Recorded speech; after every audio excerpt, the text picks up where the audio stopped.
In this video, I'm talking about the Denver Nuggets. I think this is my first video talking about Denver, man. And Denver coming off a big victory at home against the Dallas Mavericks, a 199 triumph. Last second victory came off a shot by Nikola Jokic, the Joker, a game-winning buzzer beater, and Denver improves to 45-22 on the year, and they're on pace to win 55 games, and that would be flirting with the best record in the history of the franchise in the NBA since the team came over during the 76-77 season from the ABA. And they actually did that, I think it was a few years ago, might have been the 2013-14 season. I think it was that year. It was the only year that Andre Iguodala played with the Denver Nuggets. You know, that team, they had, I think they had Iguodala, they had Ty Lawson, who's fucking disappeared off the face of the earth. They've had Andre Miller. I can't remember too many people off that. Corey Brewer, I think, was on that team. It was like a collection of misfits, kind of like how it is now, but this team, to me, is more talented overall. But Denver has been one of the best teams in the NBA. Record-wise, they're the second best team in the Western Conference. And they're the consensus second best team in the Western Conference. And I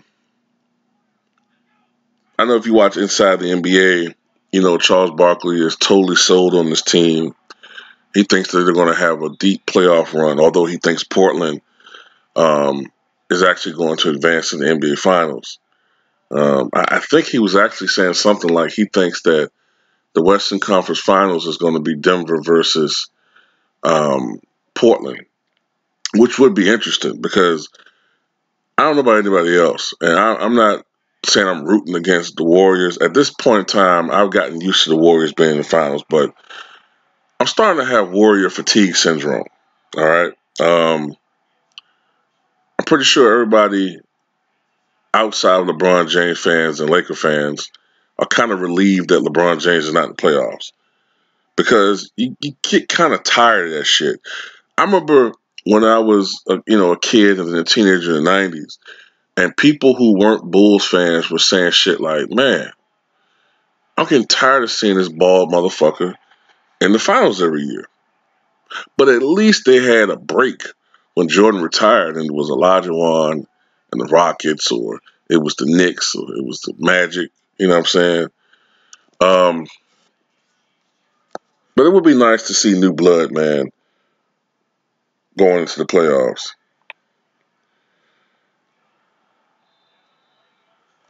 Denver has not really been historically the most successful franchise.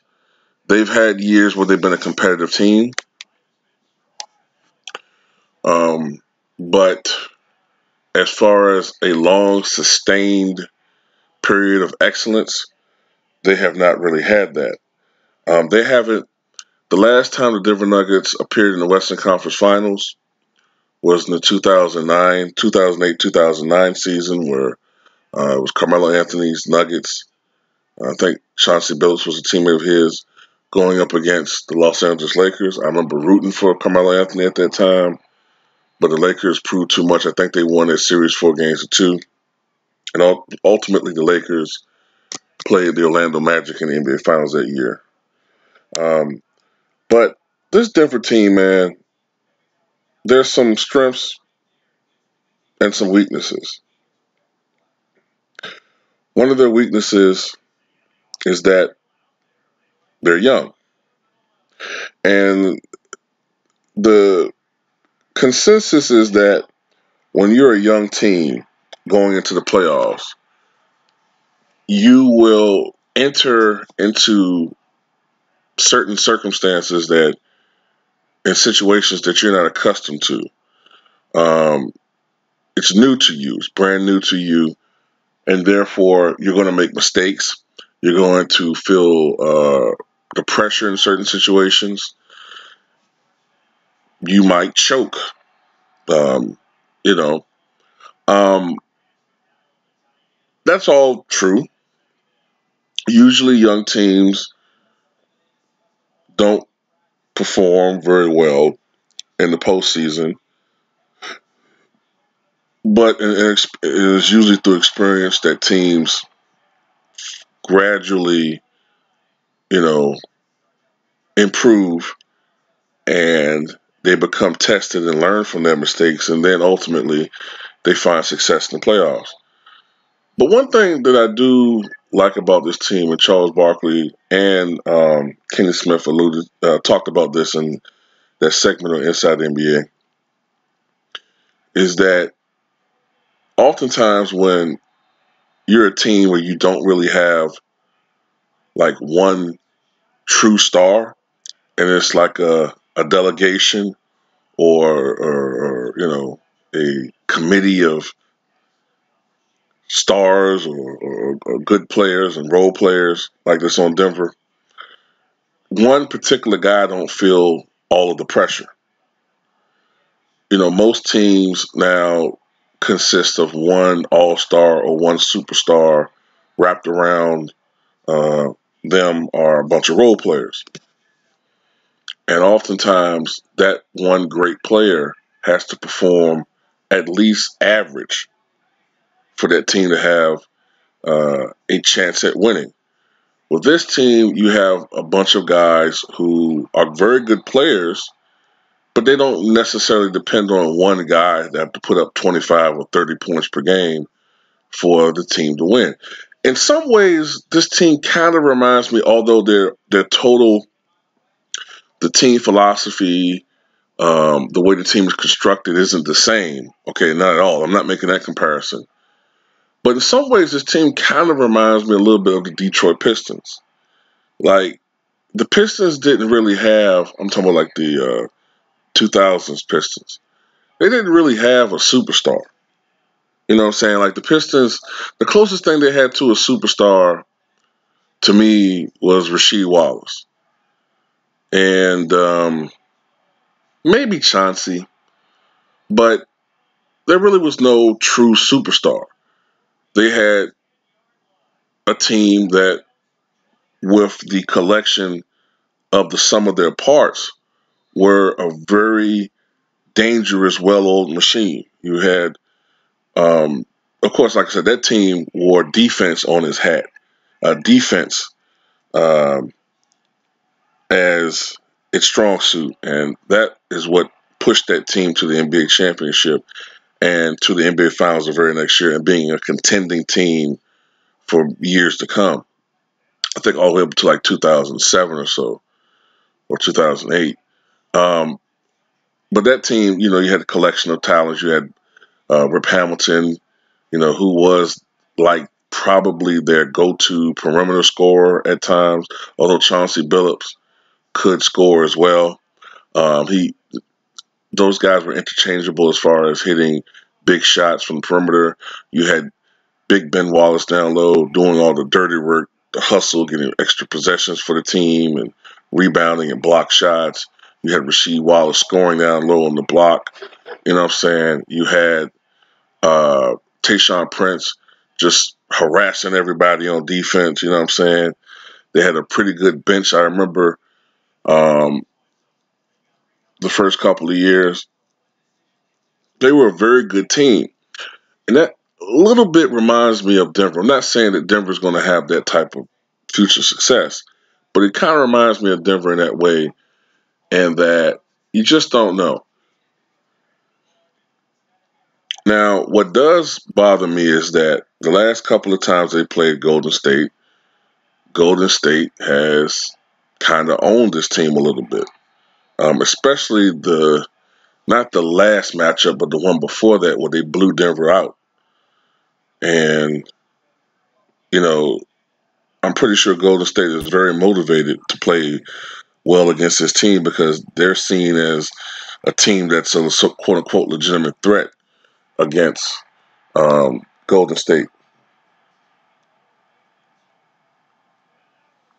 Now, as far as Denver's concerned during this season, like I said, they're 45-22. They're on pace to win about 55 games. Let's try to look at some numbers right quick. Points per game, they average 112.1 points per game. Surprisingly, they're just 15th in the league. A couple of years ago, they've been number one. Opponents' points per game, they yield 107.1 points per game. That's sixth in the NBA, so that's pretty good. Offensive rating, they're 114.1. That's third in the NBA. Defensive rating, 109. That's 12th in the NBA. So they're a very, very good offensive team. They're a better than average defensive team. And Jokic is considered the Joker. He's considered their best player.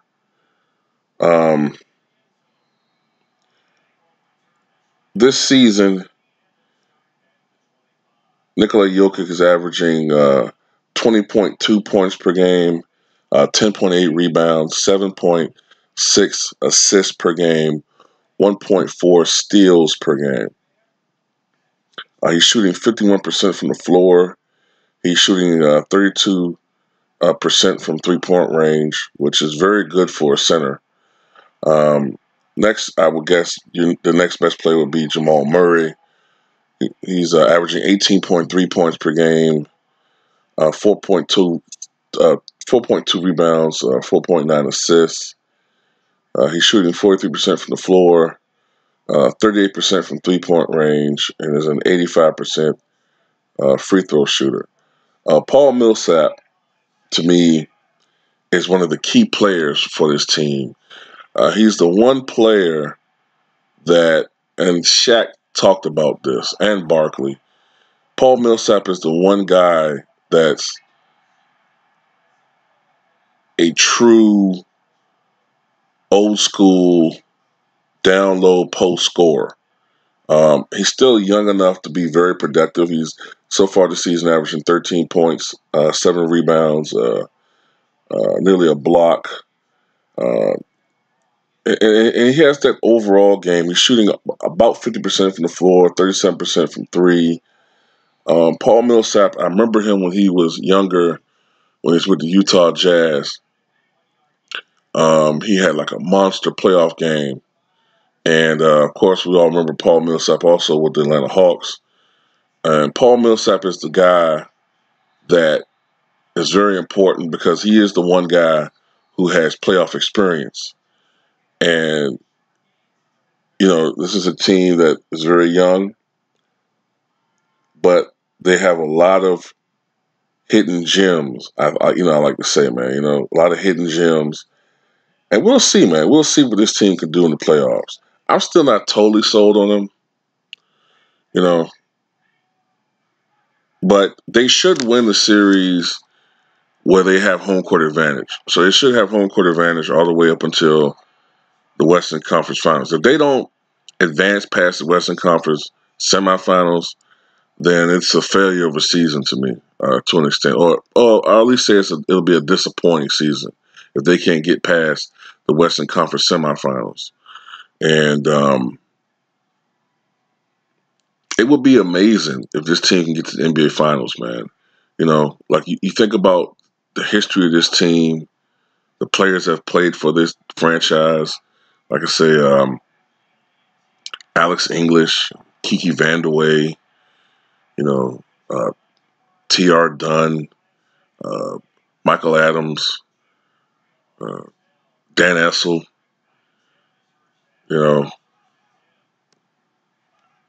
all these other, I'm trying to think in the 80s when they were at their best.